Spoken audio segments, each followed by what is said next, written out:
تمام دوستوں کو جو نائب خطیب کی جاب کے لیے ہمارے پرانے ویڈیوز دیکھ رہے ہیں اور ریٹن ٹیسٹ کا ویڈیو، میڈیکل کا ویڈیو، اور شروع سے ہم نے جو سارا پروسیس اس کا بیان کیا، تو آج اس کا جو ہے وہ لاسٹ ہم بیان کرنے جا رہے ہیں، اور وہ ہے آپ کا انٹرویو۔ ہم نے پچھلی ویڈیو میں بتایا تھا کہ جب فائنل میڈیکل ہو جاتا ہے تو اس کے بعد جن کا میڈیکل کلیئر ہو جاتا ہے ان کو کال آ جاتی ہے انٹرویو کے لیے۔ تو دوستو ہم آپ بتائیں گے کہ انٹرویو جو ہے آپ کا کب ہوتا ہے، کیسے ہوتا ہے، اس میں کون سا آپ نے ڈریس جو ہے وہ فالو کرنا ہے، اور اس میں آپ سے کیا جو ہے وہ سوال و جواب ہوں گے، آپ نے کس طرح جو ہے وہ تحمل اور بردباری کا مظاہرہ کر کے، اور کیسے کیسے آپ کو پوچھا جا سکتا ہے ہر لحاظ سے۔ تو سب سے پہلے دوستو جب آپ کا میڈیکل ہو جاتا ہے تو آپ کو پھر اس کے بعد جلدی میڈیکل کے بعد آپ کو کال آ جاتی ہے 2 4 5 ماہ بعد اس کے لیے انٹرویو کے لیے۔ تو جب آپ کو انٹرویو کے لیے کال آئے گی تو آپ نے سب سے پہلے جو ہے وہ اپنی ڈریس کی وہ دیکھنا ہے کہ آپ کی ڈریس سینس وہ کیا ہے۔ تو سب سے پہلے آپ نے ایسا کرنا ہے کہ آپ نے اپنا وائٹ لباس پہننا ہے، اور اس میں سادہ وائٹ لباس، بالکل اس میں آپ کے جو ہے وہ بلیک شوز ہوں گے نیچے جو آپ پہنیں گے، اور بلیک ویسٹ کوٹ آپ پہنیں گے، اور جنا کیپ کا استعمال کریں گے۔ یہ آپ کا جو ہے وہ ڈریس ہونا چاہیے، ٹھیک ہے، اچھے انداز سے آپ کا جو ہے وہ خط وغیرہ اور ہونا چاہیے کہ آپ ایک پروفیشنل اور ڈیسنٹ جو ہے وہ عالم دین نظر آئیں۔ تو جب یہ آپ اپنا ڈریس رکھیں گے پھر آپ جائیں گے انٹرویو کے لیے۔ تو جب آپ انٹرویو کے لیے جاتے ہیں، آپ کی باری آتی ہے، آپ کو انٹرویو کے لیے بلایا جاتا ہے، تو سب سے پہلے تو میں آپ کو بتا دوں کہ وہ جو پینل ہوتا ہے انٹرویو لینے والا، اس میں ایک DGPA ہوتے ہیں، یعنی ڈائریکٹر جنرل پرسنل ایڈمنسٹریشن،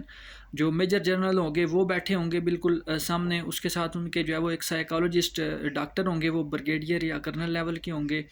پھر ایک دو اور سینئر افسران بریگیڈیئر ہوں گے، ایک کمانڈنٹ ہوں گے جو آپ کے بھرتی سینٹر کے کرنل ہوں گے، ایک آپ کے PhD اسکالرز کیپٹن جو ہے وہ ہوں گے وہاں پر جو آپ سے سوال و جواب کریں گے، اور ساتھ میں ایک جو ہے وہ کمپیوٹر اسسٹنٹ ہوں گے کہ جو آپ کا سارا ریکارڈ جو ہے وہ سکرین کے اوپر چلائیں گے، جو جنرل صاحب وہاں پر جو ہے وہ ملاحظہ کرتے ہیں۔ تو بہرحال آپ کا انٹرویو جو ہے وہ ایسے شروع ہوگا، آپ کو بلایا جائے گا، سب سے پہلے آپ نے جانا ہے، دروازہ کھول کے سامنے السلام علیکم کرنا ہے، اور آپ نے پورے انٹرویو کے دوران ہلکی سی اسمائل جو ہے وہ اپنے فیس پر رکھنی ہے۔ اس کے بعد آپ بالکل جو ہے وہ پراپر طریقے سے سیدھے کرسی پہ سامنے بیٹھ جائیں، اپنے پاؤں برابر رکھ کے اپنے ہاتھ جو ہے وہ باندھ کے رکھیں۔ اس گفتگو کے دوران آپ نے بالکل اپنے ہاتھ نہیں کھولنے، کیونکہ یہ ایک ان پروفیشنل وے جو ہو جاتا ہے تو پھر یہ لائق نہیں کیا جاتا، بندہ صحیح پروفیشنل نظر نہیں آتا۔ تو آپ نے ہاتھوں کو نہیں ہلانا اپنے گفتگو کے دوران۔ تو سب سے پہلے آپ کی سلام دعا کے بعد آپ کا نام پوچھا جائے گا، پھر آپ کا پوچھا جاتا ہے کہ آپ کس سیکٹر سے تعلق رکھتے ہیں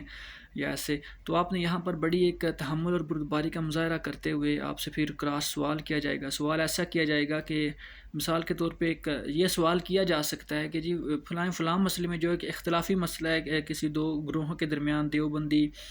بریلوی، اہل حدیث، شیعہ، ان کے درمیان کوئی مسئلہ، تو اس میں یہ کیا مسئلہ ہے، تو آپ اس میں ہمیشہ جو ہے وہ نرمی سے کام لیں، فتویٰ کوئی نہیں دینا آپ نے، نہایت جو ہے وہ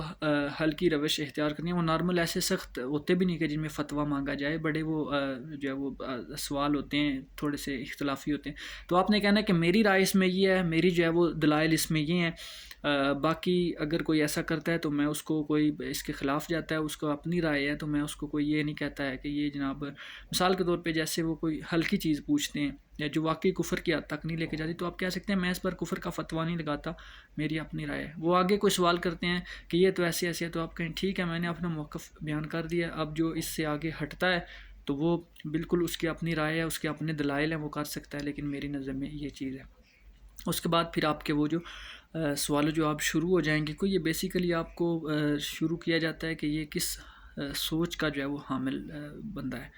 اچھا، اس کے بعد آپ سے سوال ہو جائیں گے، سوال ہو سکتے ہیں قرآن پاک کے حفظ کے بارے میں کوئی سن لیا جاتا ہے، یا کوئی آپ سے سن لیا جاتا ہے انٹرویو میں، کوئی 2 4 آیتیں پوچھ لی جاتی ہیں، ترجمہ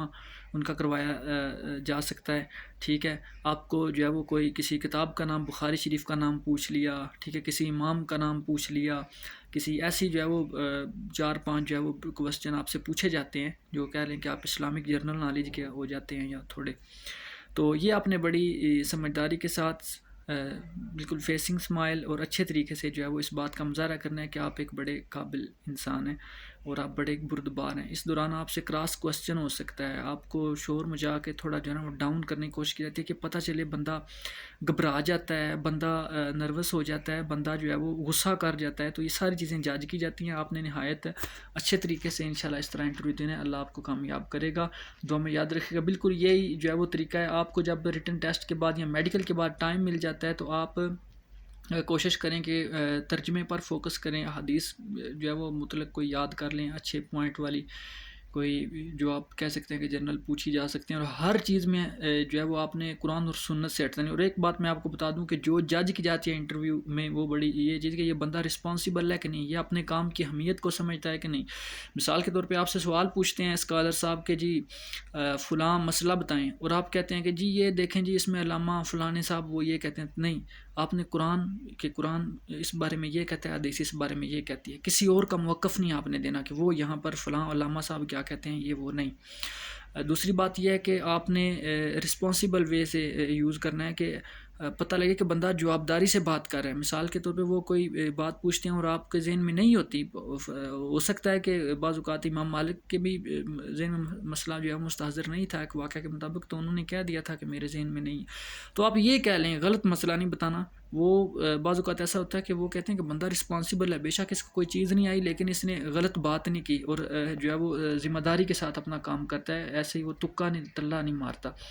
تو ایسے آپ نے چیزوں کا خیال رکھنا ہے. اپنا انٹرویو دیں, اللہ آپ کو کامیاب کرے گا انشاءاللہ. دعا میں یاد رکھیے گا. سبسکرائب کیجیے گا, ویڈیو کو شیئر کیجیے گا. انشاءاللہ ہماری مزید جو ہے وہ جابز اور ویڈیو کی مزید آئیں گی انشاءاللہ, ان کو بھی ضرور دیکھیے گا. السلام علیکم.